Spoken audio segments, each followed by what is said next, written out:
So The Strangers Chapter 1 is kind of a weird one, because it's like, is it a sequel? Well, no, because the Strangers themselves died in the previous film, The Strangers Pray at Night. So does that make it a prequel? Well, no, because it's set in the modern day. So does that make it a remake? I guess. Yeah, that's pretty much what this leaves it as, doesn't it? This is pretty much a remake of the original 2008 film, albeit with different characters, a slightly different location, stuff like that. The thing is, though, that Lionsgate, the filmmakers and stuff, are a bit too scared to describe it that way. So they keep using terms like, this is a reimagination of the Strangers franchise, and it's gonna reinvigorate the series as a whole in this brand new, fresh way through this first film, which is set to be the first of an announced trilogy. Now, with that being said, though, this brand new, fresh take that we've been oh so promised has been greatly exaggerated, because this is about as generic as a home invasion horror film as you can get. Now, with that being said, this is my genre, so I didn't have the worst time with it. I had fun with it somewhat, you know, just inherently, I didn't think that this was terrible, but it is a pale imitation of what came before it, and it fails so hard in terms of being compared to the previous two Strangers films. And this being pretty much a remake, it is really hard not to compare it, as well as it even steals certain scenes and things like that from the original film. And I'm just like, what is wrong with this movie? There's just something about it that feels like it has no bite to its bark. It's not disturbing, it's not scary, and it's just hugely disappointing. And I really hate saying that. I went into this with the intentions of liking it. I really wanted to like it. I was excited for it. But nah, it really quite strongly let me down. Now, that being said, I had huge expectations going in, and I know that I'm like the only one in the world that would have high expectations for the third Strangers film. I understand that. But that being said, yeah, it really did disappoint me. And I think a huge part to do with that was the characters. I just didn't give a fuck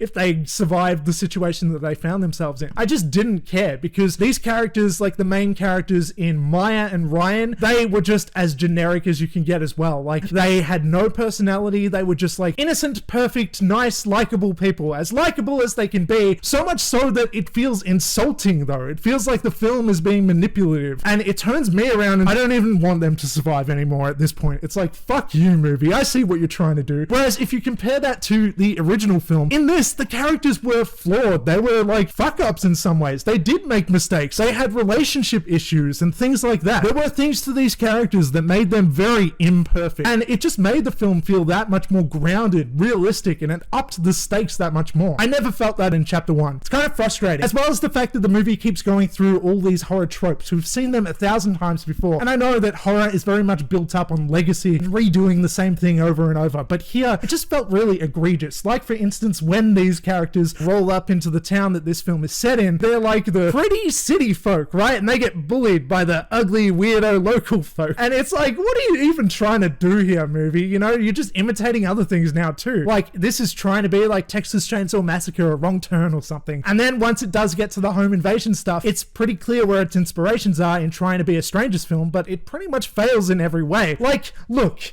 it looks like a Strangers film. It has the skin of a Strangers film, but it's hollow inside. There's just something about it that's really lacking to me. And it has all the pieces there, though. That's what's most frustrating about it. The pieces are all there. They're just not quite fitting together. Everything that the film needs to do, it does, but it does it in such a boring way, and it never really goes out of its way to heighten the material or do much more than the bare minimum. I don't know. There was just something about it where I'm like, I just wasn't on the edge of my seat. I wasn't gripping, you know, my seat or whatever. I don't know. I just didn't really care. I wasn't that threatened by Dollface and the Man in the Mask and whatever the other one was called. I just didn't really care. And that is saying something, because yeah, like I said, I was really excited to see this thing. So I'm not just a Strangers hater or something like that, you know? I went into this intending to like it, and it really let me down quite a bit. Now, one issue that I definitely had with this movie was stupidity, the characters being dumb. And I know that this is not a new complaint when it comes to horror movies being bad. Everybody always complains about horror movie characters being stupid, okay? And you have to take into consideration the context of this coming from me, somebody who is a big defender of that very trope, because fear breeds stupidity. People do dumb, irrational things when they are in duress, when they're stressed, when they're scared, okay? And that doesn't make the movie dumb. It doesn't even make the characters dumb. It just means that they did a stupid thing in a bad situation. And that's kind of just something that actually does happen in real life. I always, not always, but I often forgive even egregious examples of this. But my god, does The Strangers Chapter 1 take things to a whole new level. For example, there is this one scene where the power goes out in the house, and the girl character Maya is walking around with like her phone flashlight to, you know, look around and stuff. Fair enough, I get that. Then she finds a closet and she like hides in that closet, right? Again, cool, I'm with that. And then she starts hearing noises and stuff, and there's footsteps outside the closet, right?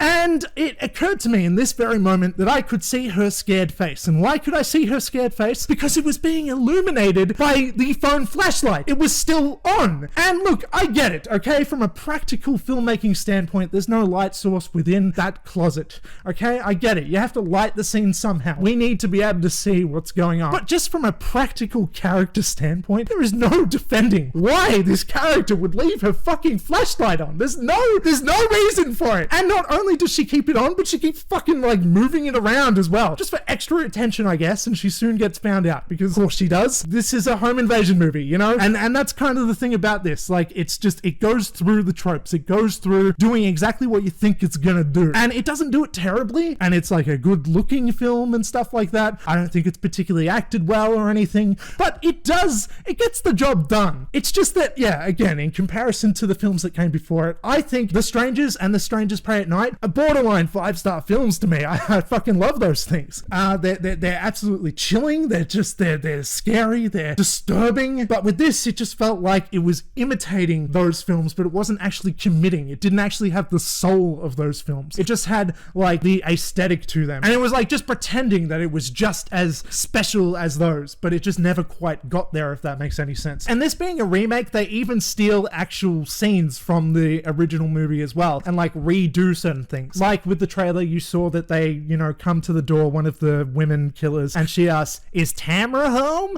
That's my American accent, everybody. And yeah, like that's done well enough, whatever. That's just one example. But there is also the use of the example from the original film where the victims, you know, at the end, after everything, ask why. Why are you doing this? And one of the strangers answers, she responds, "Because you were home." And there was something so haunting about that back in 2008 where it's like, fuck, like it's just bad luck, basically. It's just completely at random. And so they basically redo that in this chapter 1, but they say, "Because you were here."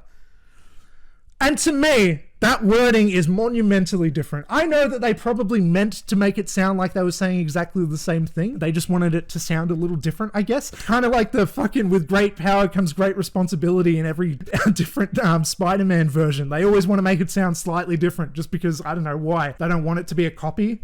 It's dumb. Anyway, they do the same thing here, and they say, "Because you were here," instead of "because you were home." To me, "because you were home" suggests that the strangers had tried other places first. They were looking for somebody to, you know, torture, kill, scare, and all that stuff, but nobody was home in those other places. So they left. They went to a different place, and then just happened to find themselves upon the characters now in this movie, and it's just their bad luck. But the line, "because you're here," suggests to me that they targeted them because they're in this area. I'm sure that's not what they meant, but that's what it sounds like, and it just fucked the line up for me. It just pissed me off. I don't know. There were just lots of little things in there like this, like the characters being dumb, like the imitations of the original not being nearly as effective. It feels like it's doing these things to make the audience be like, "Oh, that's like in the original film," but then it kind of just redoes it in the exact same sort of way, and it's like, that's exactly what the original did. There's something about this film that feels so unnecessary. I know that people always complain about, like, if they remake a foreign film into English. At least there's a difference there, right? At least there's a reason and purpose. It's just weird. I just don't like that it's like this weird half remake, half like sequel. It's like pretending to not be a remake, but it pretty much is based on certain things that happen. It goes in pretty much the exact same way. And it's like, what